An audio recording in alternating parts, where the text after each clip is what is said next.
अस्सलाम वालेकुम नाज़रीन, प्रोग्राम हादी सेहत में वेलकम। मेरा नाम हकीम नासिर अली मिन्हास है। उम्मीद करता हूँ आप सब खैरियत से होंगे।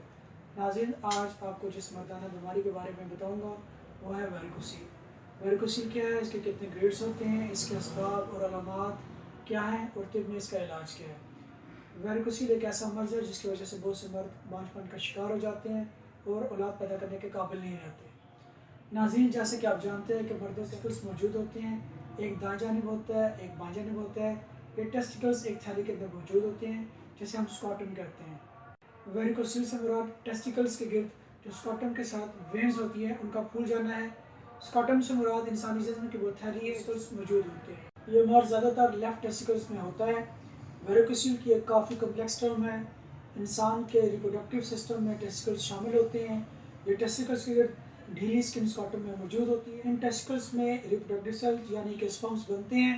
इन्हीं टेस्टिकल्स में टेस्टोस्टेरोन भी पैदा होते हैं। ये टेस्टोस्टेरोन अपने मसल्स की ताकत और सेक्सुअल कुव्वत के लिए इस्तेमाल होते हैं।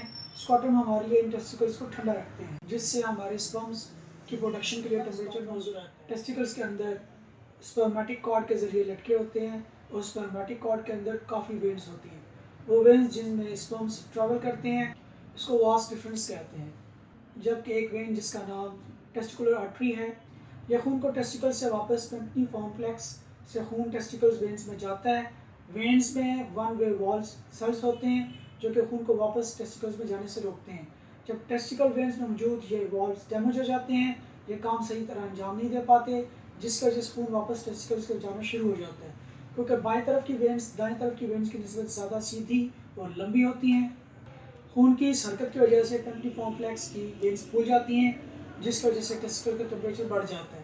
तो इसके लिए स्पर्म की प्रोडक्शन मुश्किल हो जाती है जो कि मर्दाना बांझपन का बाइस बनती है। स्पर्म के अलावा यह टेस्टोस्टेरोन की तादाद को भी कम कर देती है जिसकी वजह से आप कई सेक्सुअल मसाइल का शिकार हो जाते हैं। वेरिकोसील स्पर्म की तादाद और मिकदार दोनों पर असर करता है।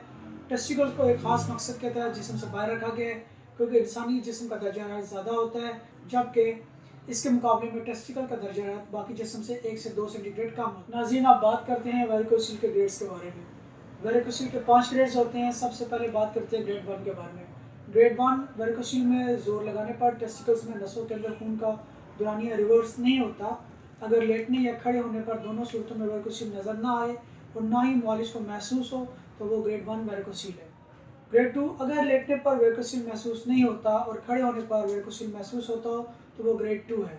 ग्रेड 3 अगर लेटने और खड़े होने दोनों सूरतों में वेरिकोसील महसूस हो तो वो ग्रेड 3। अगर वेरिकोसील की वेन्स में सोजन है, अगर लेटने या खड़े होने पर दोनों सूरतों में वेरिकोसील की जो वेन्स हैं अगर इनका डायमीटर 2 mm से ऊपर है वो वेरिकोसील ग्रेड 3 या 4 है। अगर वेरिकोसील में जोर लगाने पर टेस्टिकल में नसों के अंदर खून का दौरानिया रिवर्स होता है तो ये हायर वेरिकोसील के ग्रेड 3 या 4 में चला जाता है। ग्रेड 4 अगर लेटने और खड़े होने पर दोनों वेन्स नज़र आती हैं और हाथ लगाने पर महसूस होती हैं तो वो ग्रेड 4 है। ग्रेड 5 अगर टेस्टिकल का साइज छोटा हो गया तो इसको ग्रेड 5 कहा जाता है। ऐसी किसी भी सूरत में फ़ौरन अपने स्पर्म का टेस्ट करवाएं या फिर टेस्टोस्टेरोन लेवल चेक करवाएं। वेरिकोसील की मंदरजा झैल अलामात हैं टेस्टिकल्स में दर्द होना, टेस्टिकल्स में चुभन का होना, टेस्टिकल्स की थैली के नज़दीक सोजन, स्कॉटम के अंदर वेन्स का फूल जाना, टेस्टिकल्स का सिकुड़ जाना। इस बीमारी में खुशी के ऊपर एक उभार सा मालूम होता है जो नीचे से खुला हुआ और ऊपर से तंग और गिरादार होता है। मरीज़ चिड़चिड़ापन का शिकार हो जाता है, मरीज़ डिप्रेशन में चला जाता है। वेरिकोसील के असबाब के बारे में बात करते हैं। 15 से 30 साल के दरमियान मर्दों को वेरिकोसील होने के इम्कान ज़्यादा होते हैं। जो मर्द ज़्यादा वज़न उठाते हैं उनको ये मर्ज ज़्यादा होता है। ज़्यादा वज़न उठाने से बाईजानिब की टेस्टिकल की वेन्स पर ज़्यादा इफेक्ट होता है। गुर्दे की खराबी, मैदे की खराबी, कब्ज़, बवासीर, खून का गाढ़ापन या खून में कोलेस्ट्रॉल का बढ़ जाना, तम्बाकू नोशी, सिगरेट नोशी, शराब नोशी। ऐसे लोग जिनको मोटापे की बीमारी होती है उनको ये मर्ज हो सकता है। वो लोग जो जिगर के किसी मर्ज में मुब्तला हो उनको भी ये बीमारी वेरिकोसील की वजह से लो स्पर्म काउंट भी डेवलप हो जाता है। इस वजह से ओलिगोस्पर्मिया डेवलप हो सकता है और बाज़ औक़ात ऐसा भी होता है कि जीरो स्पर्म काउंट यानी कि एज़ोस्पर्मिया भी डेवलप हो जाए। नाज़रीन, मैं आपको ये कहना चाहूँगा कि वेरिकोसील का तरीका इलाज नहायत मौसर और पुरअसर है जो कि वेरिकोसील को मुकम्मल ख़त्मा कर देता है। कुदरती तरीका इलाज ये ऐसा इलाज है जिसके तीन हैं।